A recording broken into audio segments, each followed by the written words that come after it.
आज तक रेडियो सुनता है सारा जहां। ज्ञान ध्यान।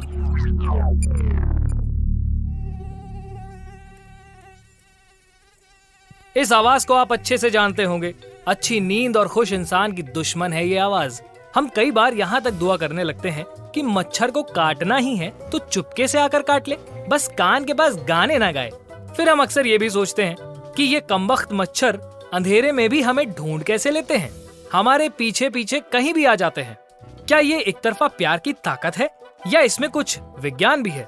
आज के इस एपिसोड में इसकी ही बात करेंगे। नमस्कार, मेरा नाम है गर्वित और आप सुन रहे हैं ज्ञान ध्यान। दुनिया में मच्छरों की वजह से जितनी मौतें होती हैं, उतनी संख्या में किसी और जीव की वजह से नहीं होती। खून चूस चूस कर पलने वाले ये मच्छर डेंगू, मलेरिया, जीका जैसे जानलेवा बीमारियां फैलाते हैं। इनसे बचने के लिए इंसान कई जतन करते हैं। टिकिया जलाना, मॉस्किटो रिपेलेंट से लेकर क्रीम तक का इस्तेमाल आम बात है। बावजूद इसके मच्छरों से पूरी तरह बचना नामुमकिन काम लगता है।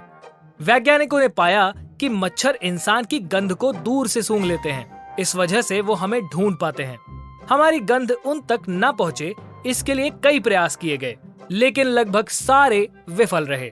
इस विषय पर साइंस न्यूज में छपी एक रिपोर्ट हमें बताती है कि मच्छरों में मौजूद सेल एक साथ कई गंधों को पता लगा सकते हैं। इस क्षमता की वजह से वो हमेशा अपने शिकार को ढूंढ पाते हैं। अगर इंसान अपने शरीर की एक गंध को ढकने की कोशिश करता है, तब भी मच्छर उसको दूसरी गंध से ढूंढ निकालते हैं, क्योंकि मानव शरीर की भी कई गंध होती हैं। हालांकि ये बात भी कही जाती है कि शरीर की गर्मी से भी मच्छर अट्रैक्ट होते हैं। मच्छरों का लॉ ऑफ अट्रैक्शन क्या है? सुनिए मोहनलाल सुखाड़िया विश्वविद्यालय में प्राणी शास्त्र की प्रोफेसर आरती प्रसाद को। बॉडी का टेम्परेचर हाई और लो होने से मच्छर के आने का तो कोई ज्यादा संबंध नहीं है, बिल्कुल भी नहीं है ऐसा कोई खास। जरूर कि आपके जो पसीना है या स्वेट ग्लैंड से निकला हुआ कुछ कार्बन डाइऑक्साइड या कुछ ऐसे हमारे बॉडी से एक्सक्रीशन होते हैं जिसमें कि CO2 यदि ज्यादा है तो उससे जरूर अट्रैक्ट होते हैं मॉस्किटोज। किसी पर्टिकुलर पर्सन को ज्यादा काटते हैं, किसी को कम काटते हैं। के बाकी टेम्परेचर, बॉडी का टेम्परेचर हाई होने से नहीं, एनवायरनमेंट का टेम्परेचर यदि हाई है और ह्यूमिड है तो वो मॉस्किटो के लिए बहुत ही अच्छा है। यदि एनवायरनमेंट में टेम्परेचर थोड़ा हाई हो गया और ह्यूमिडिटी है वहाँ पे, तो ये बहुत जल्दी एक्टिवेट हो जाते हैं, एगलिंग हो जाती है इनमें और ये फिर अपनी लाइफ साइकिल कंप्लीट करते हैं। और नेचुरली आसपास यदि पानी है तो वहाँ ब्रीड करने का इनको अच्छा मौका मिल जाता है। तीनों प्रजाति के मच्छर, चाहे डेंगू के हों और या क्यूलेक्स फाइलेरिया वाले मच्छर हों और या फिर मलेरिया वाले मच्छर हों। न्यूरो साइंटिस्ट आनंद शंकर रे इसके लिए एक अनोखी तरकीब सुझाते हैं। उनका कहना है कि इंसानों की गंध को छुपाने से बेहतर होगा हम उस गंध का पता लगा लें जो मच्छरों को पसंद नहीं। इससे ये होगा कि मच्छर ही इंसान से दूर भागेंगे। और अब जब मच्छरों के बारे में इतना समझ ही रहे हैं तो उससे बचने के कुछ बेसिक उपाय भी हमें पता होने चाहिए, ताकि ये जानलेवा जीव हमारे आसपास भी ना भटके। मच्छर का कारण ही एक है कि कहीं पर भी यदि पानी जमा है तो उसको हटाया जाए।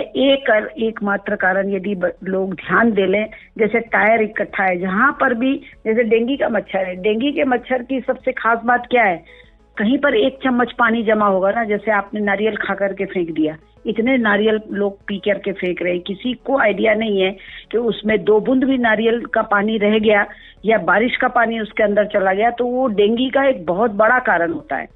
यदि आपने चाय का कप कागज वाला फेंका है और आपने उसको आड़ा फेंका है और उसमें थोड़ा सा पानी इकट्ठा हो गया तो वो डेंगू के मच्छर के लिए स्वर्ग है। जैसे मलेरिया का मच्छर है, मलेरिया के मच्छर की खास बात क्या है कि यदि नदी नाले हैं कहीं और वहाँ कीचड़ है और गाय और जानवर चल रहे हैं तो उसका जो खुर है और उसके अंदर जो पानी जमा हुआ है वो चल के निकल गए, वो खुर में जो पानी जमा हुआ वो मलेरिया के मच्छर का घर है। वो बहुत प्रेफरेबली वहाँ जाकर के अंडे देता है। या पानी पीने का, जो जानवर के पानी पीने का जो सड़क पे आप रख रहे हो, उसमें मलेरिया के मच्छर बहुत ज्यादा होते हैं। यदि मलेरिया फैला हुआ है कहीं तो इसको हमको रोकना पड़ेगा। जैसे डेंगू का मच्छर है, आपने कूलर को साफ करके आपने रख दिया, उससे कोई फर्क नहीं पड़ता, आपको उसको स्क्रैच करना पड़ेगा क्योंकि ये 1 साल तक बिना पानी के जिंदा रहते हैं। जैसे ही थोड़ा सा बारिश का पानी या कोई पानी लगा, ये मच्छर वापस पनप जाते हैं। भाई, वीराने सुनसान में भी मच्छर आपको क्यों ढूंढ लेते हैं? और अपने आसपास मच्छरों की फौज नहीं खड़े होने देना चाहते हैं तो क्या करना चाहिए, ये बताया है हमने आपको आज। इसके साथ ही आज का एपिसोड समाप्त होता है। अगर आप हमें एप्पल पॉडकास्ट, स्पॉटिफाई पर सुन रहे हैं तो अपने अनुभव के हिसाब से रेटिंग जरूर दें। इसके अलावा आप अपने सुझाव हमें लिख भी सकते हैं। पता है radio@aajtak.com। आज के इस एपिसोड के लिए रिसर्च किया है कुंदन ने और साउंड मिक्सिंग की है सचिन द्विवेदी ने। मेरा नाम है गर्वित। अपना खूब ख्याल रखिएगा। नमस्कार।